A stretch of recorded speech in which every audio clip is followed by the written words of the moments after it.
What up, yo? I'm Dave Rubin. This is the Rubin Report. It's April 28th, 2025. We are live streaming on Rumble, on YouTube, on Locals. Share, subscribe, tap that notification bell. Join us for a post-game show, rubinreport.locals.com. I mentioned it last week. If you have not subscribed anywhere yet, we're about to cross 3 million subscribers on YouTube. Get on that. How many channel views did you say we're about to cross to? Over 2 billion. We had almost 1 billion views last year alone. I've been doing this for a long time.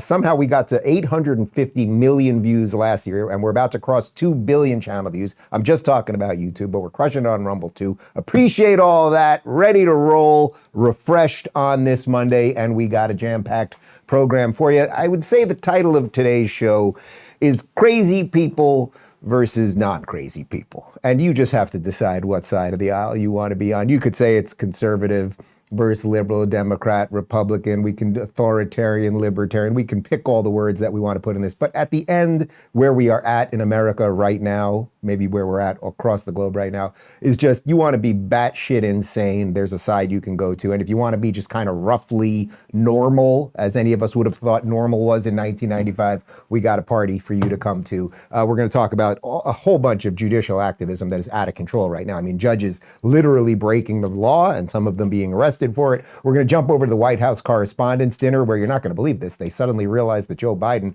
had a mental problem over the course of 4 years. They did not know that during the time he was president. We got a little bit of Michelle Obama and her podcast, some Trump and Zelensky stuff, and more. But let's dive in to Wisconsin, where they make the cheese, because a Wisconsin judge has just been arrested, and it happened on Friday, and it was just going bananas viral all over the weekend. Listen to this from the Daily Wire. FBI Director Kash Patel said on Friday that federal agents arrested a Milwaukee County, Wisconsin judge who is suspected of helping an illegal immigrant from Mexico evade immigration and customs officers, that's ICE.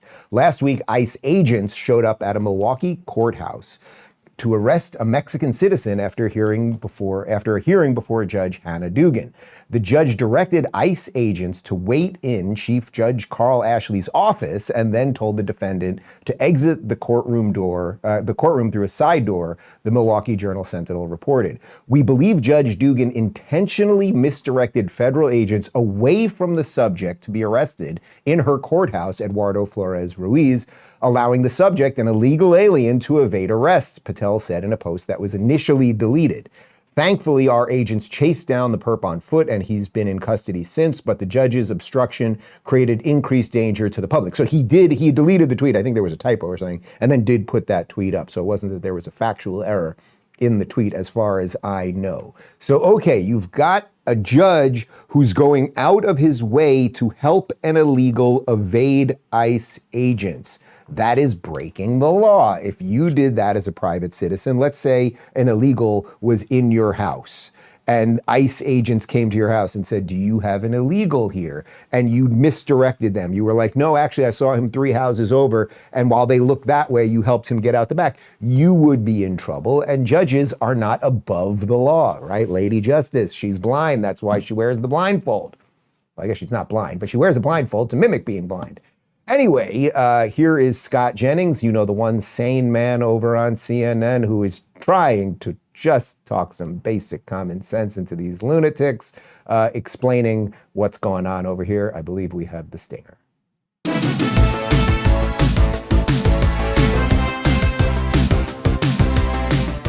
You have the right to get an arrest warrant, and you have the right to get a summons. And that they got an arrest warrant for a judge shows that they wanted to make this a spectacle. Last point I want to make is I presented to a grand jury and indicted a state prosecutor. I indicted a prosecutor. And I got a summons because I didn't want to make a spectacle. They made a spectacle of this case. Well, they announced it on X as well, and then deleted it, but announced it on X. Why wouldn't you want to make a spectacle of it? I mean, the fact of the matter is, there are liberal Democrat elected officials, not all judges, some are mayors and others, all over this country who have said repeatedly since Donald Trump became the president that they would like to obstruct his principles and his program when it comes to deporting illegal immigrants. Okay. Spectacle is important because a message has to be sent to everybody else. We're not going to put up, you've been elected by people to uphold the law, and some of the laws that have been most flagrantly violated in this country are immigration laws. You've got to get on board with upholding all the laws. Yeah, so of course Scott is right and calmly lays it out. The first guy, I don't even need to mention his name because it's just a rotating cast of characters that they bring on CNN to push propaganda, and then Scott just pushes back. Note, he didn't say that the Justice Department, that Kash Patel, et cetera, going for the judge and arresting the judge was illegal, or that the judge didn't do something wrong. He didn't say that. He said it's kind of upsetting to him because it's a spectacle. You could have kind of done it on the DL. And then, of course, she mentions, when they announced it on X. Scott rightly points out. So as far as I can tell, no one in that clip, we're going to show you some other clips where this does happen, but no one in that clip was debating the facts that she did go out of her way to misdirect ICE as it pertained to an illegal that was in her courtroom. That is the part that we are at right there. Okay, so that's number one. Number two, as for the spectacle part, well, there is a show, right? I talk about kayfabe a lot on this. Like, there is a show, and we need to somehow show people, even judges, that you cannot break the law. So if the average person hid an illegal in their house, they might be arrested. And guess what? It might be tipped off to the media, and the media might see, boy, somebody was housing 5 MS-13 gang members. That might make the media. So I don't see why judges should be treated as if they are better than any of us. Then I don't try not to tweet over the weekend, and we went to the beach with the kids. We had such a nice weekend. I was trying not to pay too much attention to this stuff. But yes, I was going to the bathroom and I was flicking on the Twitter, because what else are you going to do?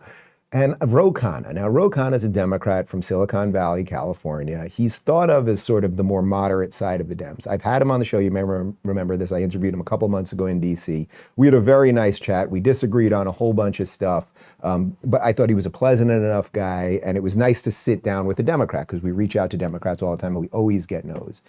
However, Ro put up a video on Twitter explaining what happened here, or purporting to explain what happened here, and watch his little misdirection. This morning, the Trump administration's FBI, headed by Kash Patel, arrested a Wisconsin judge for simply standing up for the rights of immigrants. This is without any historical precedent and truly terrifying. Every American, every person who cares about the rule of law and freedom needs to stand up and speak out. We need to demand the release of this judge and have due process and the rule of law. Oh, man. So, Ro, if you're watching the show today, and we'll even send you the clip, if you want to come back on the show, we can talk this out. But so first, I'll just show you a little bit of the exchange. So I just wrote back. I was just like, I shouldn't do it. But I just wrote back, what are you doing, man? Because it was so obvious. You see what he did there with his misdirection. Now, he wrote, enjoyed our chat. You don't think the federal government arresting a local judge in handcuffs for how she ran her courtroom is a scary overreach of federal power? And then I responded, I think we've got it here. I said, you said she, quote, simply stood up for the rights of immigrants, not noting illegal, but also she actively broke the law. People get arrested in handcuffs. I enjoyed our chat too, but this, as I mentioned many times, is another reason I'm done with the Democrats. So you see what he did there. He said she was simply standing up for the rights of immigrants, but she wasn't doing that. Now, first off, he didn't say illegal immigrants. He said immigrants. If this was a legal citizen, we wouldn't be in this situation. So now he wants due process and he cares about the law, but he didn't care about that. And the Democrats didn't care about that for the 4 years while these people were overrunning our border. And this is the bizarre thing that the Democrats do. When there is someone who is an illegal or is a gang member or a murderer or calling for genocide, they always will go to that person and say, you are the hero in this situation. And that riles up a crazy base that has now become wildly radicalized. Well, more on that in just a moment. But here's Amy Klobuchar, Congresswoman Amy Klobuchar. She wrote, this is not normal. The administration's arrest of a sitting judge in Wisconsin is a drastic move that threatens the rule of law. While we don't have all the details, this is a grave step and undermines our system of checks and balances. Connor, leave that up for a second, because note, the administration's arrest of a sitting judge in Wisconsin is a drastic move that threatens the rule of law. The judge is the one that broke the law. The judge is the one that went out of her way to misdirect the ICE agents so that they couldn't get the illegal. So she didn't care about that. And can you throw back to it for just 1 second there? While we don't have all of the details, but Kash Patel laid out the details. So we do have the details. I don't have to read the whole thing to you again, but yeah, there are the details. They're right there. Now I want to show you, and I know you guys love these, and I love these too, how the media works in lockstep. This is how the machine operates, right? This is a little bit of looking behind the curtain and seeing the old man, not the great and powerful eyes. How does the media work with the Democrats? Well, they get messaging. Phoenix said to me right before the show, like, what a cool thing one day to maybe know how they do this. How do they do this? Where they all get messages, so they just start repeating the same words and phrases all over. So here is a video of their new, sorry, I'm jumping ahead a little bit. So first, no one's above the law, no one's above the law, no one's above the law. You get that. That's Klobuchar saying it, but this is what they do all the time. Okay, fine. Let's jump ahead to the escalation part. Watch this. We begin tonight with the escalation in the president's crackdown on illegal immigration. Today's dramatic escalation in the Trump administration's conflict with judges. The Trump administration signaling a major escalation in its deportation efforts. Today, an escalation in the Trump administration's battle with the judiciary. Tensions between local and federal authorities over President Trump's immigration crackdown escalated today. We begin this hour with a major escalation of the Trump administration's crackdown on immigration. We begin with what appears to be a major escalation in the Trump administration's deportation efforts. And what is a major escalation in the battle here in D.C. over... Major escalation, and we're all going to say it. Where do they get the words? Where do they get the phrases? Why do they repeat the same things? It's just like no one's above the law. Like, they just do this over and over again. And again, the escalation in this case seems to be that we followed the law because a judge is not above the law. They never wanted Trump to be above the law. That's why they were always tweeting that, right? We just showed you that. But somehow a judge is being arrested, which again, you can make the argument that there's some level of spectacle here, right? That this was intentional because they're trying to show other judges, stop doing this shit. Put the blindfold on and prescribe justice as it should come. Democrat Jamie Raskin, we've shown you a bunch of videos of this guy. He also is ramping up the fear. Trump's going to come for everybody. And he's talking to the #1 lesbian on cable news. There's this individual case of this judge. There's also potentially the intimidation factor towards all judges, right? That this has an effect on trying to scare and intimidate judges into not ruling against Trump or otherwise acceding to Trump and the Trump administration's demands. When you say we must do whatever we can to defend the independent judiciary in America, what do you think that we should do? People need to manifest their outrage about these assaults on judicial independence. The first branch of government, the legislative branch, Congress, must do the same thing. We must reject all of these attacks on individual judges. What are you talking about? If I could just get in their mind for a day, it would be, you know what, did you ever see the movie Inner Space? Remember the movie Inner Space with Dennis Quaid and Martin Short? It's around 1984, great movie. They miniaturize Martin Short and they put him inside Dennis Quaid's body. Or no, they do it the other way. They miniaturize Dennis Quaid and they put him in Martin Short's body. If they could miniaturize me, I'm talking microscopic, and put me in the brain of a Democrat to just see what is going on in that cavernous place. What is going on with these people? What are you talking about that Donald Trump's trying to intimidate judges? The judge broke the law. The judge broke the law, so something has to happen to the judge. You might be interested in that. Why do you insist on lying to your viewers about what is happening there? Here's just more on the confusion from the Dems. Federal judge being taken into custody without clarity of what the charges or what infraction there has been is without question a very dangerous signal about what's happening. And I agree with you. It's a through line. Like, the people willing to protect immigrants from being deported without due process are the target here. Yes, Well, you're right about the last part. The people who are going out of their way to break the law, to hide illegal immigrants, are going to be the target here. But as for what clarity or why this happened, I'm not going to read it to you again, but here's what Kash Patel said about the whole thing. So now if this all turns out to be a lie, we already read it to you once, well, then you guys will have a case. But it doesn't sound like that actually is what's going on here. So as always, Democrats taking the side of the bad guys, taking the side of the people that are breaking the law and everything else. If Donald Trump right now was arresting a judge, if there was a judge that was like, you know, I don't like Donald Trump very much, and that's what I'm saying about that, and then Donald Trump arrested the judge, well, I would have a problem with Donald Trump. But I don't have a problem with people who break the law being arrested. It's not that confusing. But this is a super interesting clip. So this is New York Times writer David Brooks. I guess he's thought of as, he's like kind of sort of, he's just one of these mealy mouth, like half conservative nothings. But so they like him over at the New York Times, right? And listen to what he says here very closely, because it's not just about the law. They always lead with their feelings, and watch this. Well, obviously, they're trying to send a note of intimidation, not only to her, but to all judges and maybe to all Americans. But especially on the issue of immigration, there are a lot of people who are appalled by what the administration is doing. And there will be times for civil disobedience. And to me, let's say she did escort this guy out the door. If federal enforcement agencies come to your courtroom and you help a guy escape, that is two things. One, it strikes me as maybe something illegal, but it also strikes me as something heroic. And in times of trouble, then people are sometimes called to do civil disobedience. And in my view, when people do civil disobedience, they have to pay the price. That's part of the heroism of it.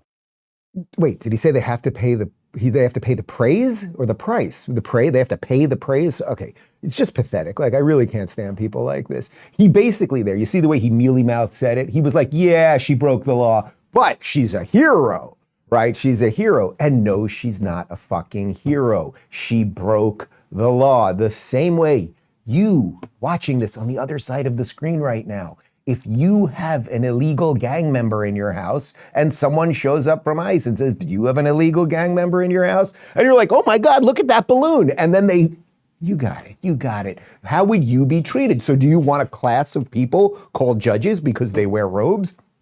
Who the law is not applicable to them? I don't think so, but that is what we are getting. We've got more here from N Wokeness. Breaking, this is a different case. Judge Juan Cano and his wife arrested by federal authorities after they harbored a TDA gang member at home. And there's some video and images. Don't do that. Don't bring an illegal gang member into your house and pretend that it is okay. But there's more, because I don't know what is going on in Wisconsin. Something is rotten in the state of Wisconsin.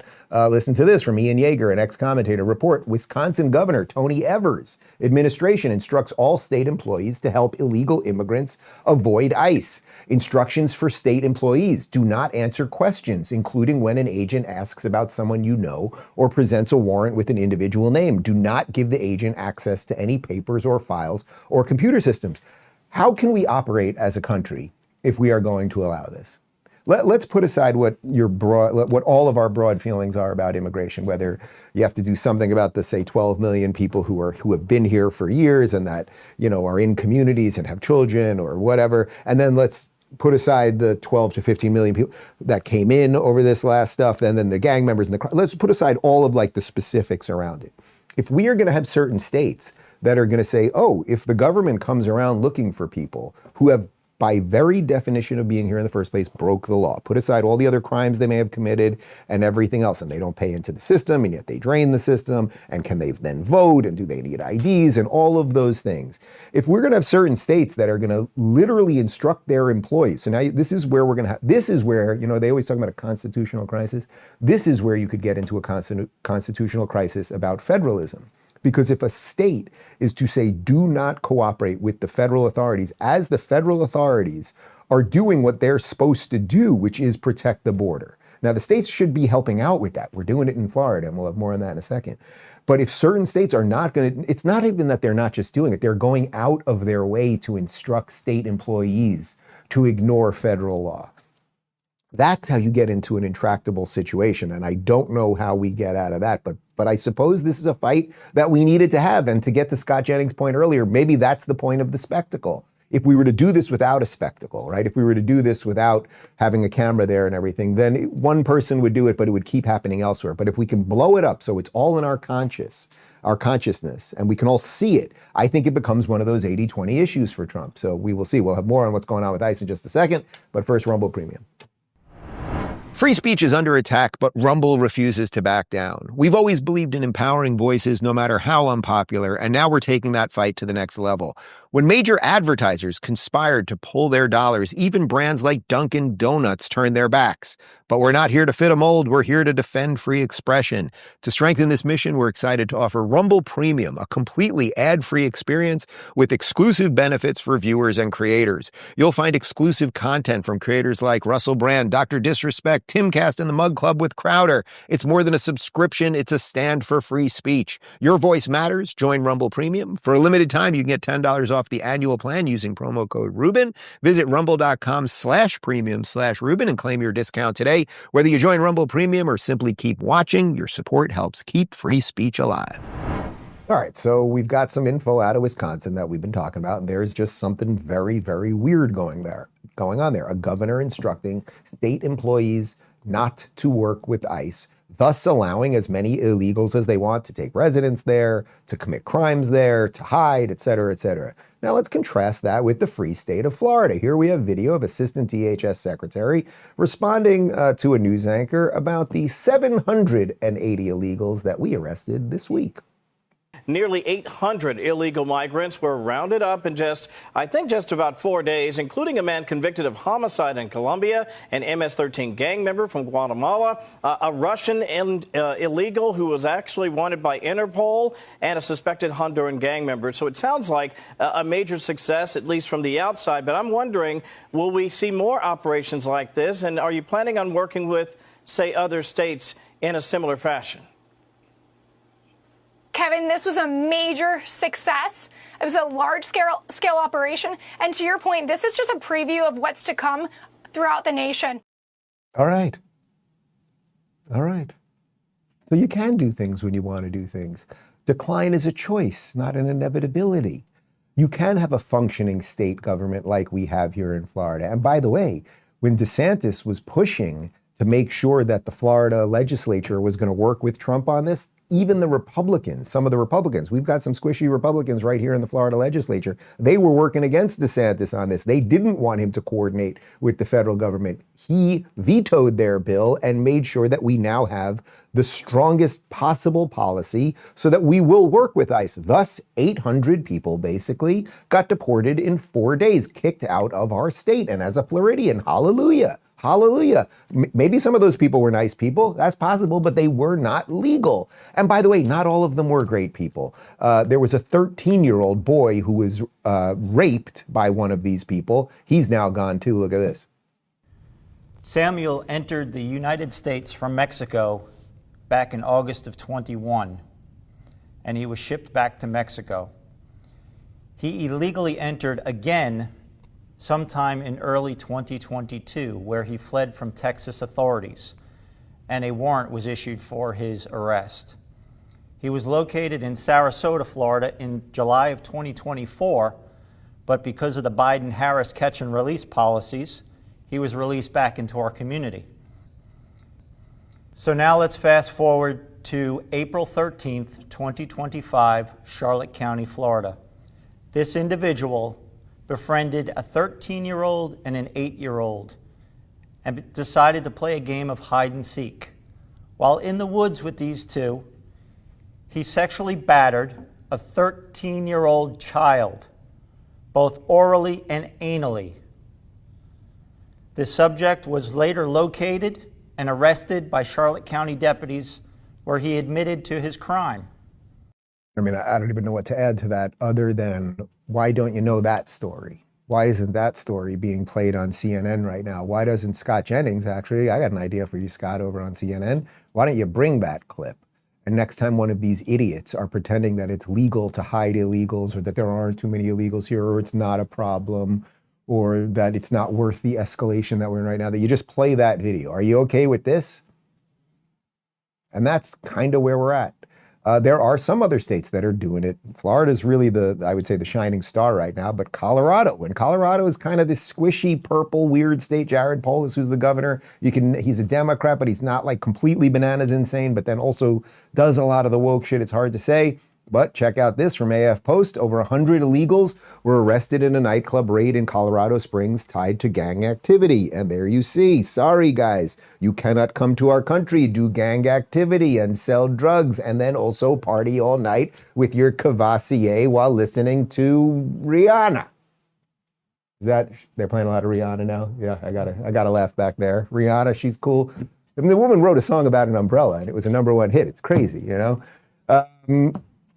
All right, we did the escalation thing already. I jumped a little early on that. Here is Tom Homan, and of course Tom Homan, will play Tom Homan in the movie about Tom Homan, starring Tom Homan. And here he is, just the guy. It's not just that he's doing the right job and that he was set up to do the right job. He's doing the thing that I keep saying that Hegseth is great at, which is Hegseth was a TV guy, so he knows how to communicate this stuff. Homan is not really a TV guy, but he just gets up there and just by laying out cold, hard facts, he kind of comes across as a TV guy. Take a look. On Friday, a federal judge who was appointed by President Trump said a 2-year-old American citizen child had been sent to Honduras with the mother who was deported. But the judge said, quote, there was no meaningful process. So again, this is another similar situation and dynamic. Shouldn't there be special care when these deportation cases involve small American-born children? Well, first of all, I disagree with the judge. There was due process. That female had due process at great taxpayer expense and was ordered by the immigration judge after those hearings. So she had due process. Again, this is parenting 101. You can decide to take that child with you, or you can decide to leave the child here with a relative or another spouse. Having a U.S. citizen child doesn't make you immune from our laws of the country. American families get separated every day by law enforcement. Thousands of times a day when a parent gets put in jail, the child can't go with them. If you're an illegal alien, come to this country, and you decide to have a U.S. citizen child, that's on you. You put yourself in that position. Yeah, that's right. Again, and it might sound cold, and it might sound mean, and all of those things, but when you break the law, and then you think you can just skirt around the law for the rest of your life and do whatever you want with your kids and everything else, then one day it is very likely, especially if you live in a red state, that it is going to come smack you in the face. But again, what I would say to the hosts of all of these shows is, where were you guys for 4 years when Joe Biden opened up the border? You guys for 3 of those years pretended it didn't happen. Then when it finally bubbled up to the point, mostly because of online shows sharing the clips, and I will give Fox News credit for doing it because they were covering this stuff from a mainstream perspective. Finally, it blew up and it got into the zeitgeist and everyone was like, there's a problem here. Then you were like, oh, we need a bipartisan bill to do it. But of course, we didn't need a bipartisan bill to do it because we never got the bipartisan bill, and Trump was able to do it on day one with executive actions. So you basically pretended it was a problem, then you pretended we needed a solution that wasn't a solution, and now you seemingly are journalists again because now you want to find out what's really going on here, but you didn't care for all of the years that there was a problem, which is a great segue to the segment we're about to do about the White House Correspondents Dinner. But first, call sheet.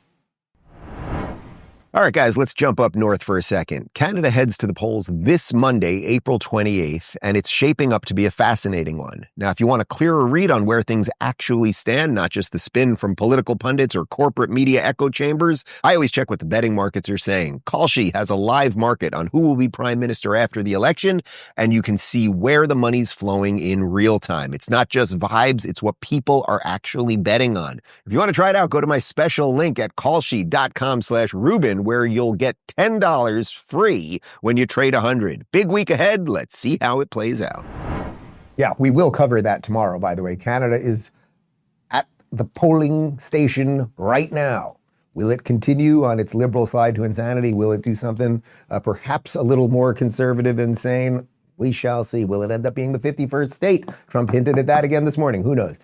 Anyway, I was talking about how the media ignores the problems, then they misdirect the problems, then they finally acknowledge that the problems exist, but then they go after the people who are trying to solve the problems. We perhaps have no better example of that than what happened the last 4 years, really over 5 years.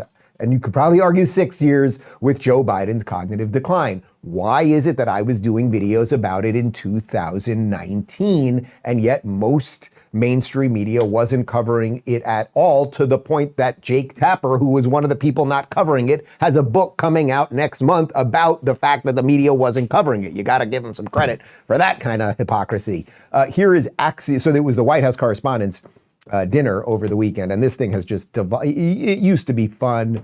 They would bring out comedians and they would actually sometimes make edgy jokes to the president, and it was making fun of the journalists and making fun of the president, and that's how, because they're all kind of in it together. But you know, it's sort of cathartic. Like if you ever watch those Comedy Central roasts, which are kind of shitty, but if you go on YouTube and you can find those old roasts back in the day, those old Hollywood roasts when it was Johnny Carson and it was Frank Sinatra and it was those, and Lucille Ball, like the old Hollywood crew, people that were sort of all in on something together, but then could have this like pressure release of making fun of each other. Anyway, it's devolved into something just kind of nasty and very self-serving and pathetic. So we're going to show you some clips of it. Axios' Alex Thompson. Here he is talking about that they should have realized and they should have done more about Biden's decline. And it shows that they're not perfect. I thought these people were perfect, but you're...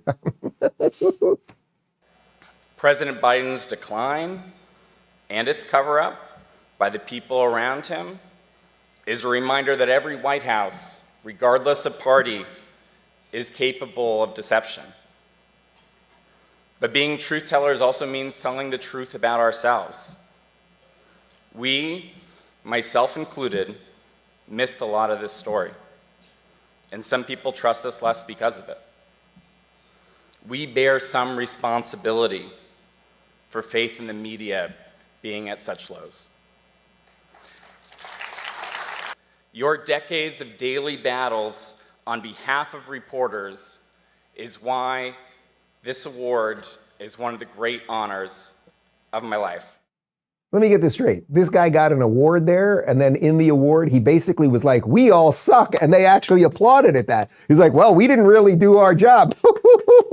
And I'm getting an award for not doing my fucking job. Like, only journalists, only quote-unquote journalists could do that. Also, he's like slightly, and it's hard to tell if it was intentional or not, he gave away the plot right there. He's like, oh, and we should know that no matter where it's coming from, that, you know, sometimes it could be bad. Implying like, Democrats, yeah, Democrats can be bad. You guys are all Democrats. That's the problem. So you got an award for not doing your job. You include yourself in the group of people that have blown away the trust in the mainstream media. And I talked about this last week in relation to something else. It would be nice. Functioning countries, any functioning system of anything needs some institutions that last over time, that last throughout generations. That's how you connect things as the years go by, at the very least, right? How you have some sort of continuity between generations. You guys basically burned down the institution of journalism. You've made the New York Times a mockery and Washington Post a mockery, whatever Axios is. You guys have done all this, and then you give awards to yourself while saying that you suck. I want one of those awards. That would be nice. I want an award next year for something. Somebody, I don't think I've ever won an award. Have I ever won an award? I did the three-legged race in 5th grade. I think I came in 3rd place. Never won any other kind of... You guys come up with an award for me. Anyway, it's very exciting that they've realized that Joe Biden was not mentally fit to be president. Here's one of those compilations that proved just that. Beer brewed here, it is used to make the brew beer. My memory is fine. The president of Mexico, Sisi, did not want to open up the gate. A solid meeting with and Mitterrand from from France looked at me and said, I said, I'm going to be a president for everybody, whether you live in a red state or a green state.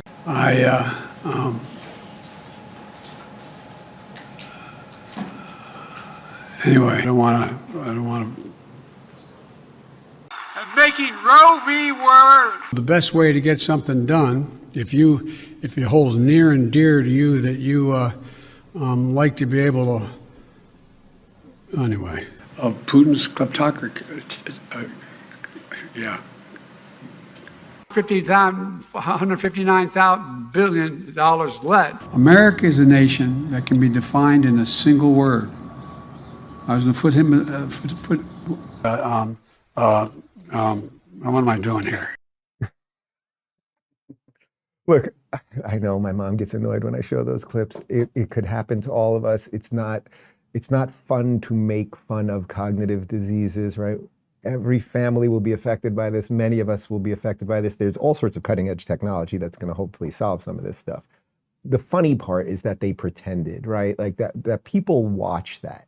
We all saw it. Every time you'd watch him speak at a State of the Union or at a debate or at any press conference, it was basically like, can he get through this sentence? That's where we were all at. And they told us basically to not see what we were seeing right in front of our eyes. And now they're accepting awards for screwing it up the entire time. Like, they don't deserve your attention. They don't deserve your respect or anything else. It's very sad. Like, am I Nostradamus? How is it that I was doing videos about this in 2019? Am I so clairvoyant? Can I see into the future? Do I have a DeLorean? And did I talk to some Libyans? And was I able to attain enough plutonium to go back into the future to figure this all out? Or was I just paying attention? I'll leave that for you to decide. The president of the White House Correspondents Association, his name is Eugene Daniels. He's an MSNBC guy or gal. We've shown you a couple of videos of him over the years. Here he is talking about how important it is that they care about accuracy. Again, this is someone who, as far as I understand it, works for MSNBC. We journalists are a lot of things. We are competitive and pushy. We are impatient, and sometimes we think we know everything. But we're also human. We miss our families and significant life moments in service to this job. We care deeply about accuracy and take seriously the heavy responsibility of being stewards of the public's trust. What we are not is the opposition. What we are not is the enemy of the people, and what we are not is the enemy of the state. Joseph, can we take that clip and put the Billy Madison, what you just said there was the stupidest thing I ever heard, and we all are dumber for having listened to it. First off, where did he get that brooch? Can we look at that thing? Because, you know, the other day I was at an event. I was at a big event. I don't want to say what it was. The lights went out for a second. And then I was like, where's my brooch? And I think that guy might have stolen my brooch and used it as a tie. Like, all right, whatever. No, everything you just said there was completely backwards. And we miss our family events sometimes. We have to go and do work every now and again. Do you guys have other things you could be doing right now? Yeah, but I pay them, so they sit here. That's how it is, okay? That's what a job is, you moron. Like, yes, there's other things to do in the world. Would I rather be sitting on the beach right now? Yeah. No offense, guys. I'm just saying. Oh, look, I missed my son's soccer game because I'm a journalist. Ha! Here's more from one of these people. This is the AP's Zeke Miller, and they care, man, and they're going to do better than they've done, even though they fucked everything up. From the White House to the town of White House, Texas, it's a real place, Peoria to the Persian Gulf, we at AP remain committed as ever to accurate, independent, nonpartisan journalism, to carrying light the world over. All right, whatever. Guys, I'm sorry. There's really no place I'd rather be than right here with you. Right? Phoenix has a little tier, one tier, just right here, like an old Indian man. Just what? You don't want to be here with me right now. You only pay me. That's why I'm here. Lee Zeldin, who's running the EPA these days, is doing a bang-up job of just getting rid of waste. He's working with Doge. They got. Can you get the numbers? How much waste have they got out of the EPA? It's, I think, hundreds of millions of dollars, if not more. But here he is showing you how you deal with one of these quote-unquote journalists, in this case from the New York Times. Lisa Friedman with the New York Times. Where has a judge said that this is fraud? I'm saying New York Times said it, Lisa. Lisa, if New York Times is going to write that there's no evidence. Not true, sir. We've written that that judges have not found. Okay, over the last few months, Lee Zeldin, administrator of the Environmental Protection Agency, has made explosive, you know this because you wrote it, has made explosive accusations against the Biden administration, accusing it of insane malfeasance in its handling of $20 billion in climate grants. Now, as a legal battle ensues over those funds, many of Mr. Zeldin's claims remain unsupported and some are flat out false. Why wouldn't you write that there is any evidence?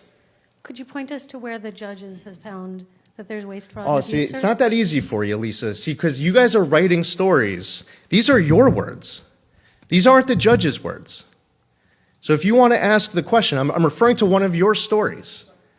And this came out before the judge's decision came out. Yeah, that's how you do it. That is how you do it. You bring receipts, right? I always talk about that time that Ted Cruz was on The View and they're asking him about, but you never said that when Democrats never deny elections, and then he busts out the paper and he's like, well, here we go. And then they all get MPC face and they break down. That's what you do. By the way, it is true that the EPA has cut about $20 billion under Lee Zeldin in only a couple months. A lot of it was in DEI programs and a whole bunch more. So you just stop pretending these people, they're not journalists. You think the guy with the brooch, do you think he's a Democrat or a Republican? Do you think Jake Tapper is a Democrat or a Republican? Do you think Dana Bash is a Democrat or a Republican? By the way, you can have your own private political beliefs and still be a journalist. These people are just not doing that. And speaking of non-journalists, here's disgraced CNN anchor Don Lemon with disgraced CNN contributor Jim Acosta, and they're still sucking each other off. But I think it's another nail, especially in the confidence that people have in corporate media, the trust that they have in corporate media. And I think that is why folks like you over here on Substack doing extremely well. I'm doing okay on Substack. Also You're doing on great. YouTube, doing Watch well. Don on Substack. Yeah. Watch Don on YouTube. Yeah. And so I think that's why we're having such success. And they don't care if you're on the North Lawn and the South Lawn of the White House with pancake makeup on and all the lights and the shiny desks. They want people they like, they trust, and they care about. And I think that's figures like us. People can trust that I'm going to tell them the truth. I'm also not going to bombard them with frivolous stuff. I'm not going to have false equivalency on my show. I'm just not going to do it. Yeah. And I think people. Did Don just say that people can trust him with telling them the truth? Can you, Phoenix, or Joseph maybe, can you just go upstairs? Do you know, I'll ask somebody for the code to the gun safe. I want you to come in here and blow my brains out. Yes. What planet are you on? And it's hilarious. What are you talking about with the powdered makeup and all? Don, I've been with you on television and watched them put the powder on you. Like, what are you saying? You guys were part of the problem. Now you're on the other. If you ever meet anybody, if you're ever out anywhere and you say to somebody, where do you get your news? And someone says, oh, I subscribe to Jim Acosta's Substack. You slap them across the face. You know what I mean? You slap them across the face. And then you put the money on the table and you walk away. Pay for the meal, pay for the drinks. But what are you doing? What are you doing? We've got more of these crazy people in a minute. Can't get into the gun safe. All right, maybe I can get it. Tax Network USA. Tax day may have passed, but for millions of Americans, the real trouble is just beginning. If you miss the April 15th deadline or still owe back taxes, the IRS is ramping up enforcement. Every day you wait only makes things worse. The good news? There's still time for Tax Network USA to help. Self-employed or a business owner with messy books? Tax Network USA quickly organizes your finances and gets you back on track. Even post-deadline, a free consultation can help you act now to avoid penalties, threatening letters, and levies. So call 1-800-958-1000 or visit tnusa.com/Dave. Let Tax Network USA help. Well, I get my news from Don Lemon's Substack I add a little Jim Acosta. Oh, that could really screw with your mind.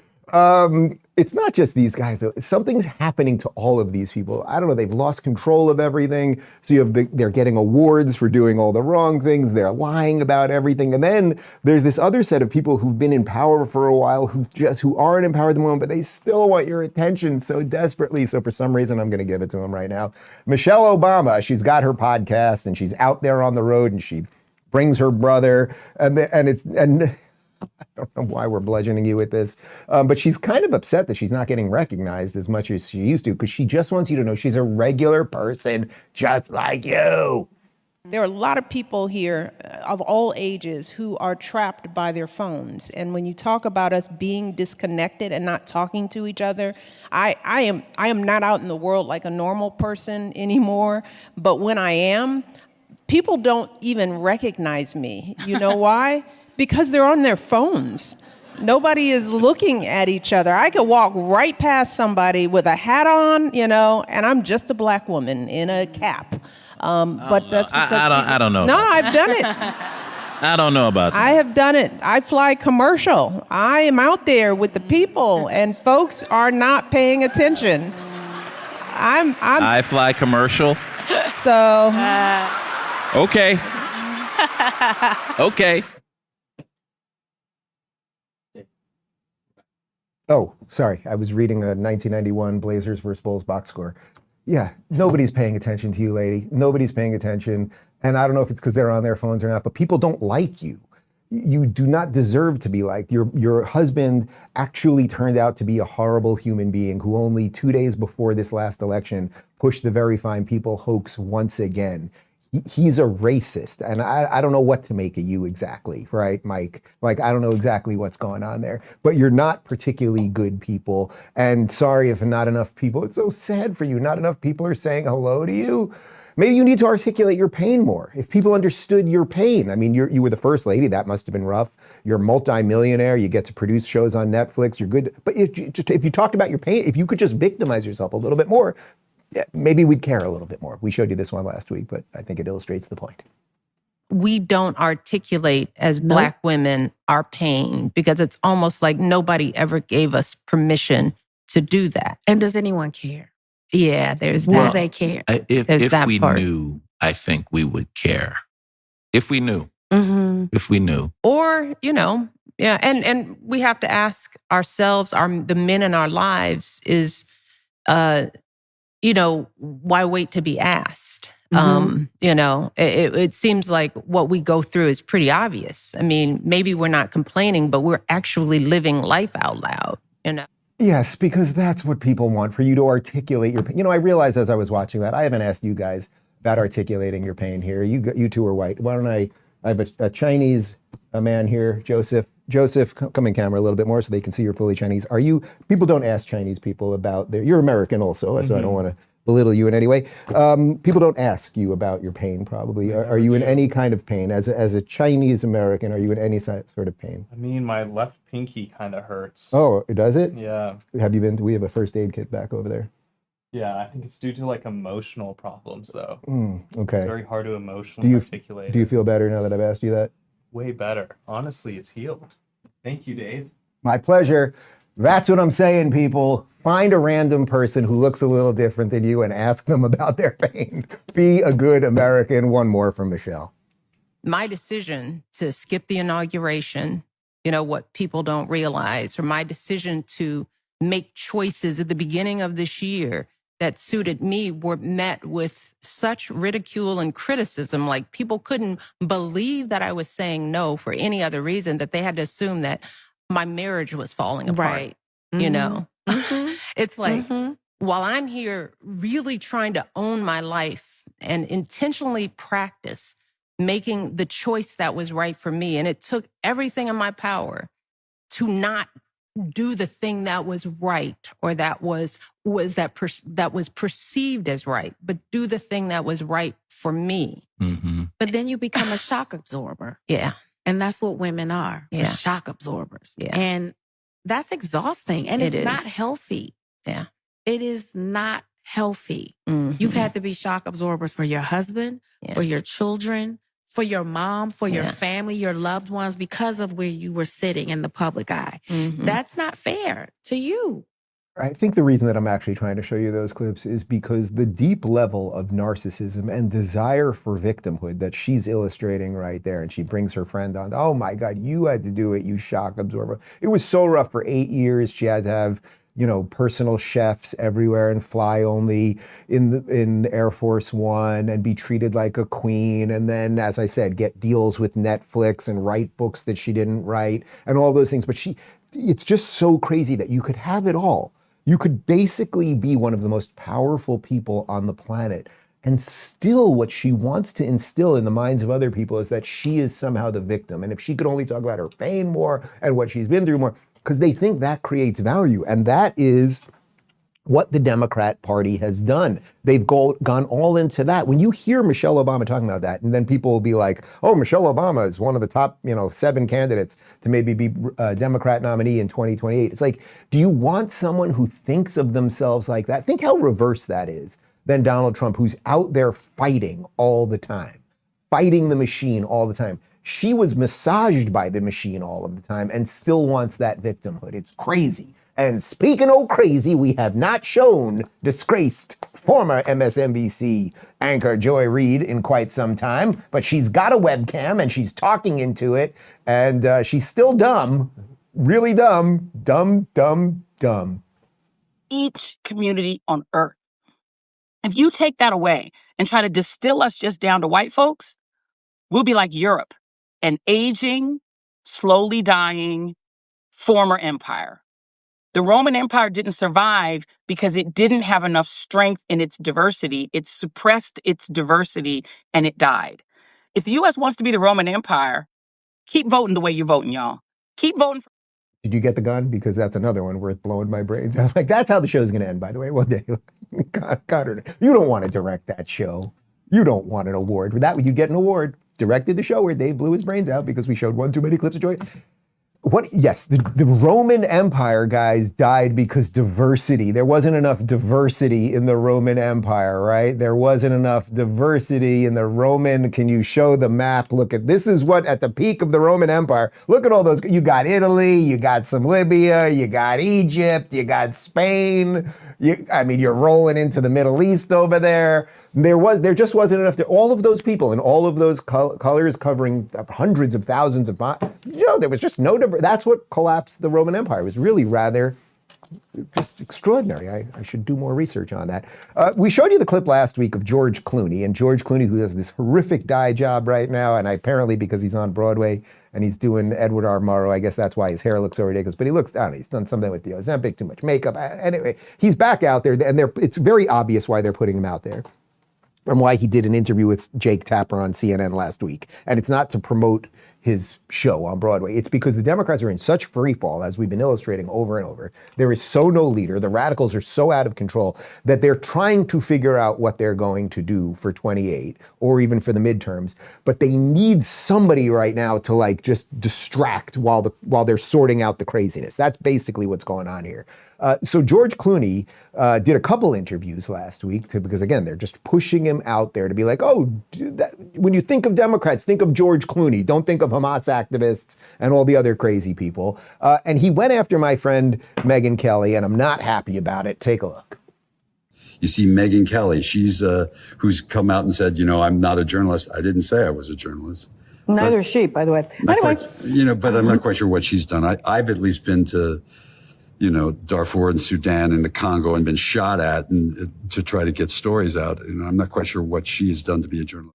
You're not sure what she's done? Well, she's been on air for decades, part of the mainstream machine. Now she's one of the most successful independent journalists out there. By the way, I always say I'm not a journalist. I tell you what I think. I'm very obvious about that.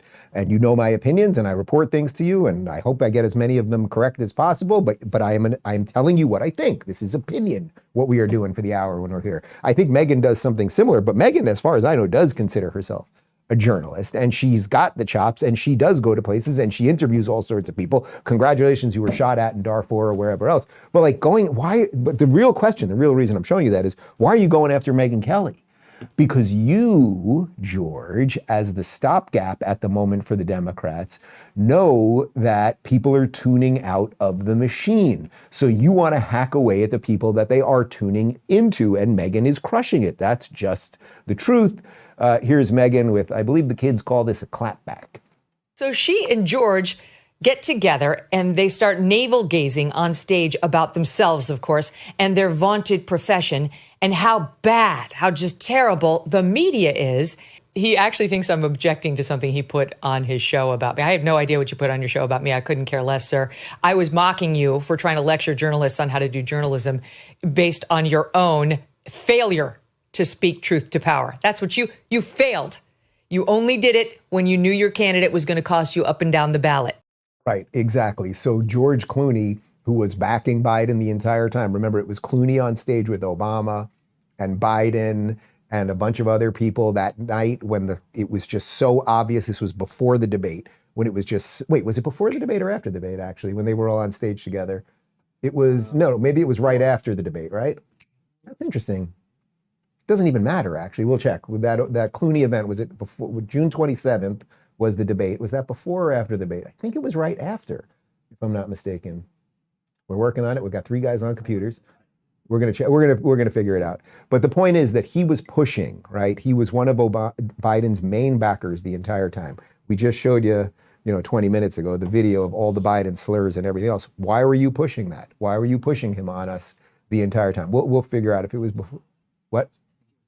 It was before. Okay, it doesn't even matter. That's the point. So before the debate, when it all broke down on June 27th of last year, why were you still pushing it? And had it happened after, it wouldn't have made a difference. It was like there was something very obvious, and you were one of the people that was hiding it. Now let's get to what some of the other Democrats are doing, because remember Cory Booker. Cory Booker, man, he's often crying about things, and he did, to his credit, 2 weeks ago, he stood at the Capitol and filibustered for 25 hours, which was a record. He did not pee or poop for 25 hours, which in your life, if that happened to you, you should probably see a urologist. But that was, Chuck Schumer was like, you didn't pee or poop for well, Chuck Schumer does it. You didn't pee or poop for 25 hours. We're very proud of you, Cory. Okay, you're great. Well, they pulled off another stunt, and this time he sat on his ass for 12 hours. Listen to this from NBC News. House Minority Leader Hakeem Jeffries and Senator Cory Booker hosted hundreds of supporters at the Capitol on Sunday, sitting on the steps in protest of Republicans' upcoming push to pass a budget reconciliation bill they hope will cut $1.5 trillion in federal spending. So once again, Republicans, led by this administration, are trying to cut waste from the government. You might like that or not like it. You might think they're aiming at the wrong things. You might want some of their programs. But what did the Democrats do to stop it? They literally, it's so perfect. This is the metaphor of all time. They literally sat on their asses for about 10 hours. They did nothing. They accomplished nothing, just like his 25-hour filibuster. But here's Cory Booker, very excited because he sat on his ass on the steps. We've all been to those steps. I probably sat on those steps for about 10 hours. We got some power here. Now, we said we were anchoring ourselves in the moral traditions. When we came out here over 10 hours ago, Hakeem and I said this is a bigger moment than politics. This is a moral moment in America, and we were going to sit here for a long time. I didn't know we'd be sitting for 10 hours, but it's 10 hours and we're still going, and we got some great people here. But the more...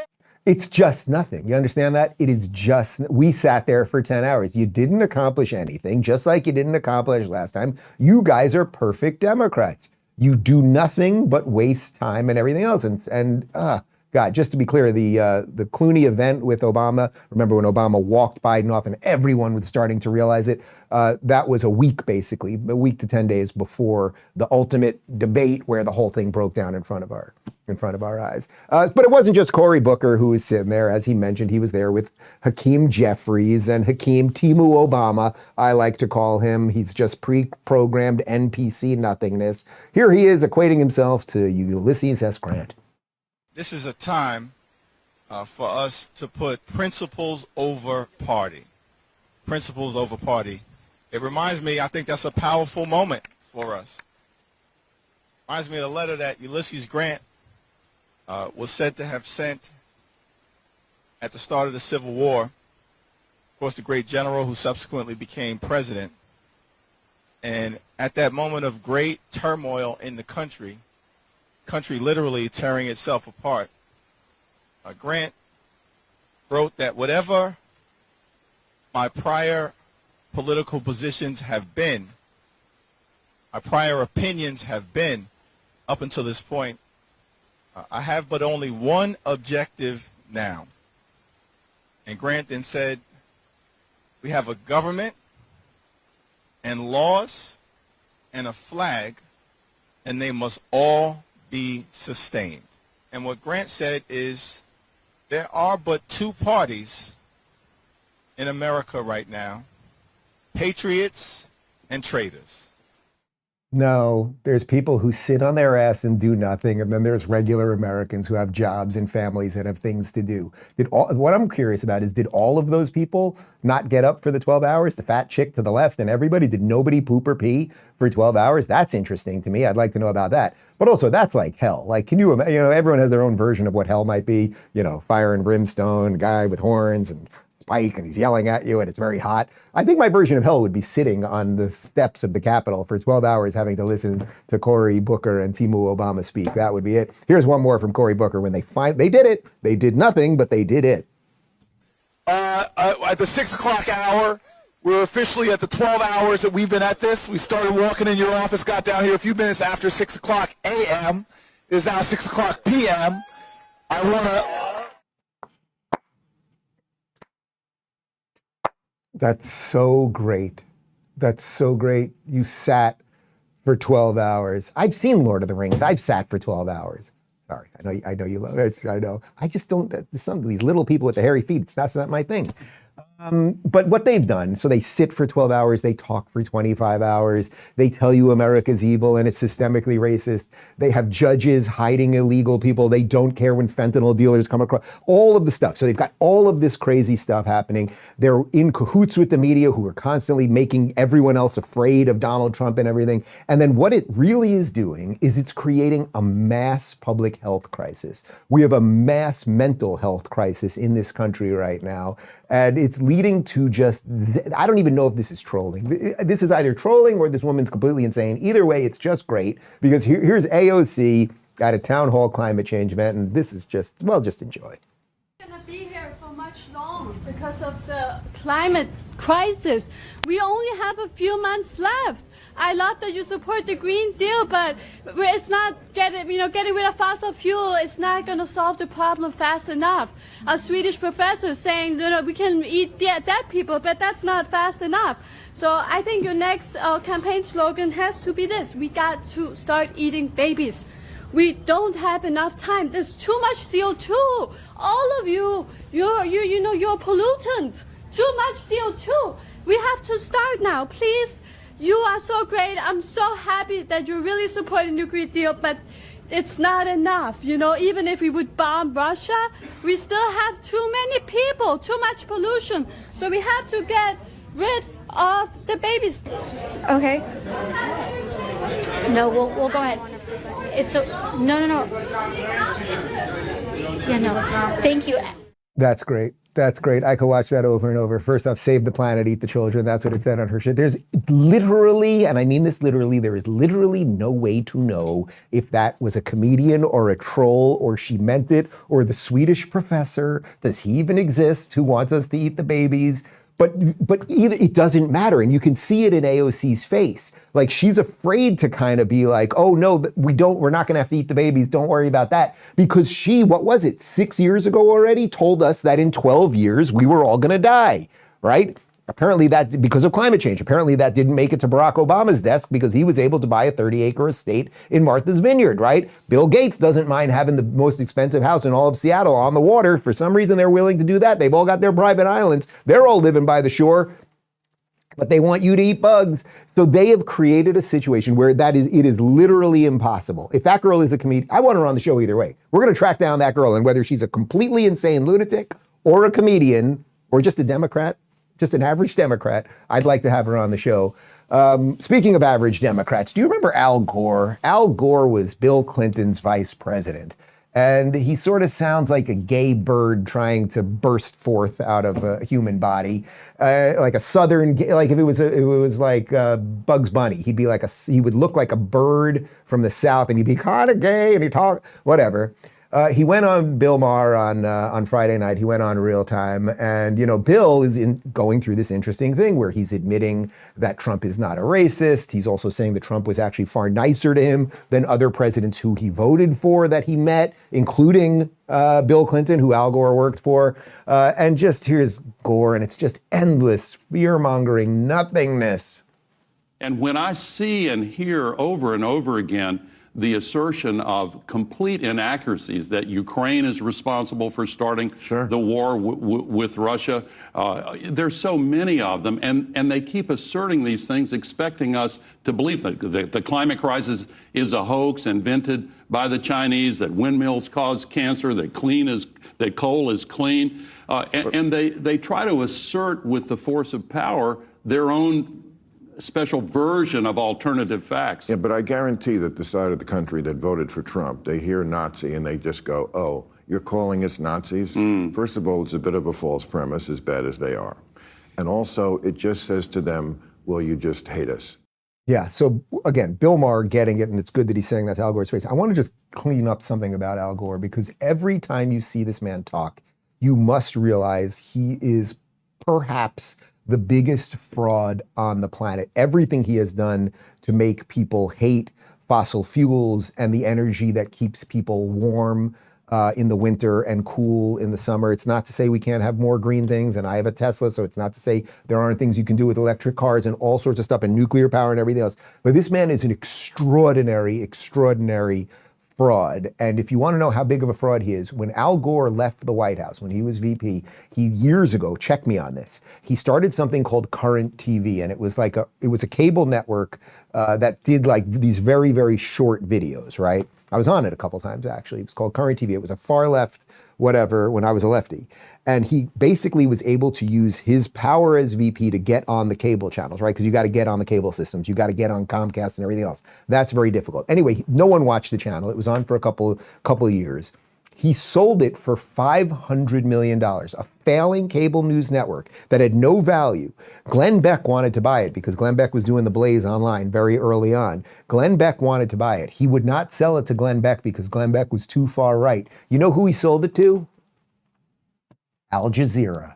That's right. He sold it to the government of Qatar that then put Al Jazeera, state-sponsored government of Qatar, got Al Jazeera, and that's who he sold it to. Oh, by the way, I'm pretty sure Qatar, they export oil. I'm pretty sure that's how they got rich. So Al Gore is a fucking fraud of the highest order. That is what he is. So while they talk and they victimize themselves and they defend criminals and they lie about us, all of the stuff, all we have to do is keep doing the right thing. That's the part that I really want people to understand right now. There is so much goodness coming out of this administration, what is happening in this country. We're redoing the deals, the trade deals, obviously. We got through the little bump, the initial bump because of the tariffs, and now we're gonna get some of that fixed. We're gonna get the border fixed. There's so much, we're getting DEI out of schools, all the stuff, it's happening. And that's why I want to always shine light on their craziness, but then always bring it back to the fact that we are fixing things and we're fixing it fast. This is a great post from an X account called Clandestine. And look at this. This is over the weekend. A picture is truly worth 1,000 words. At Pope Francis's funeral, Zelensky is making one last desperate attempt to convince Trump to fund his war, and Trump is once again telling him that the jig is up. Historic scene to the Vatican. I mean, and that picture really is worth 1,000 words. Look at the two chairs, the body language, all of that. And yes, Zelensky's going to have his moment of truth, and it's coming, because we are not going to endlessly fund this thing. And as I always say, that doesn't make Putin a good guy. And there will have to be some territorial concessions and all of that. But things are changing, and they're changing for the better.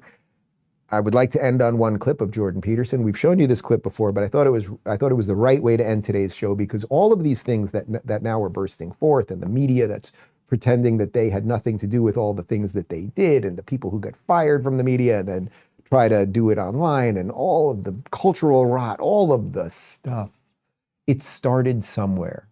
It started somewhere. And people always go, well, where did it start? How did it start? Why didn't we see it? And the reason that a lot of us didn't see it, I was one of the earlier people that saw especially the woke stuff. But the reason that most good people don't see these things is because good people, instead of navel gazing and figuring out how they can be a victim like Michelle Obama, good people are out there and they're working jobs and they're living lives and they're building families and they're doing things.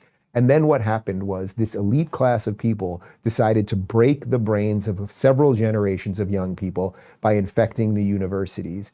And until we solve that, which by the way, Trump is trying to do that too with Harvard right now, we will have a continuation of this. Here's Jordan Peterson. This is from about a year ago on Real Time. what happens is that they are then saying that being oppressed is being know if the Holocaust. Yeah, well, this is the main issue. I mean, part of the reason that you see all this foolishness on university campuses too is because people have bought this idiot meta-Marxism, which is that the way to look at every social relationship that people ever have is through the lens of power.